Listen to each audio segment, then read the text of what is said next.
Hello there, it is Hayley from SevereWeatherTV.com with the Severe Weather Outlook for June 29th. So what is happening at the moment in the Eastern Pacific? We have Tropical Depression 4E and the future tropical storm, or what will be the future tropical storm, Douglas, and an additional zone of probability, 30% at the moment, in the Atlantic.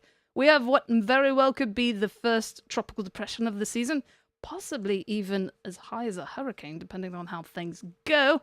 But Arthur is the first named storm for the Atlantic for the hurricane season of 2014. In the United States, 45% chance for severe thunderstorms today, 30% tomorrow, obviously 5%. Much calmer with that. So let's take a look at the map. So here is 4E, the thing that is predicted to be Tropical Storm Douglas, as of about apparently 8 hours from now. So with Douglas, they are expecting what we have. Intense rains, very strong rains, and some winds with gusts to 50 kilometers per hour and elevated waves up to 3 meters for this storm, yes. Over here, this area, 30% chance of tropical cyclone formation at the moment. And then it's what, as high as 50% in the next 5 days. Over here in the Atlantic, it is a 60%. This is the thing that when it was over land was like 0% chance and 10% chance in the next 5 days.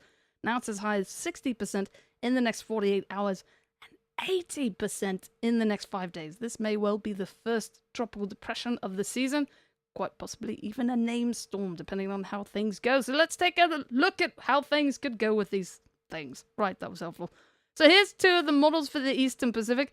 So the ECMWF seems to believe that we're going to get 2 storms out here. GFS shows 1 storm out there kind of moving along. Both of these models have never really been in agreement on this area of stuff.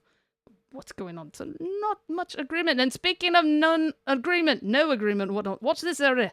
ECMWF, that's a pretty major hurricane / at some point it would become extratropical, so that's, if that were to come to pass, that is a pretty potent looking system. GFS also does show development, but nowhere near as impressive as the ECMWF is currently showing. So this area right here could quite possibly be the first tropical depression of the season, and quite possibly tropical storm / hurricane Arthur. So let's take a look at more graphics. So this is for the thing in the Eastern Pacific. Here's some spaghetti models. So most of them in agreement that it's going to continue to stay away from land. And then, of course, this oddball showing it reaching Baja California. And then there's some mix on whether it gets into tropical storm status or stays in tropical depression type territory with the intensity. But here's the big one.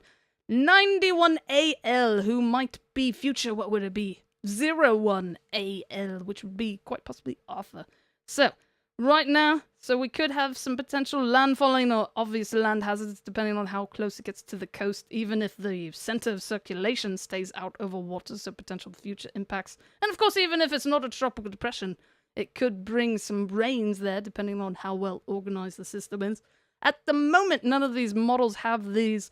Nothing ends up in the Category 1 hurricane status. But we'll keep an eye on that, obviously. But several of them believe going to reach tropical storm status, and that is when it would get the name Arthur. Assuming it develops at all. That's what you're supposed to say, right? In the United States, here's an overview of the severe thunderstorm threat. Severe thunderstorm weather threat, right, for the next few days. And here is what is happening at the moment. So we've got 2 different, marine warnings. And then we have a severe thunderstorm warning out here for this part of Georgia. There is actually, I do believe, a tornado watch in effect for this area, but no warnings have popped up yet. It does look like we've got some convection going or something. Don't know if those are going to end up being severe or not. So in general for today, 10% chance of a tornado. That is a pretty high number.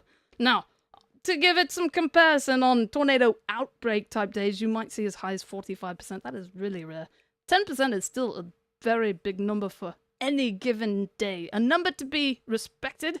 And then, of course, these numbers even greater. So this is the wind map showing 2 different things today since it's got the black hatched area. So 45% chance for the 58 mile per hour and greater winds. Black hatched area is where there could be 75 mile per hour and greater winds. Similar-ish story, obviously with a different area.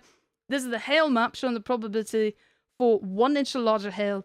And then in this huge black hatched area is where there is something indicative that the hail that falls could be 2 inches or larger. So 1 inch or larger for everybody. More favorable chance for the 2 inch or larger. Tomorrow, black hatched area again. Believe this is also supposed to be for probably significant winds and significant hail. So as high as a 30% chance tomorrow. And then another black hatched area. And then just a whole big threat area with at least the 5%. So that is tomorrow. Here's some web pages for more information. And that is it for today. Stay safe out there.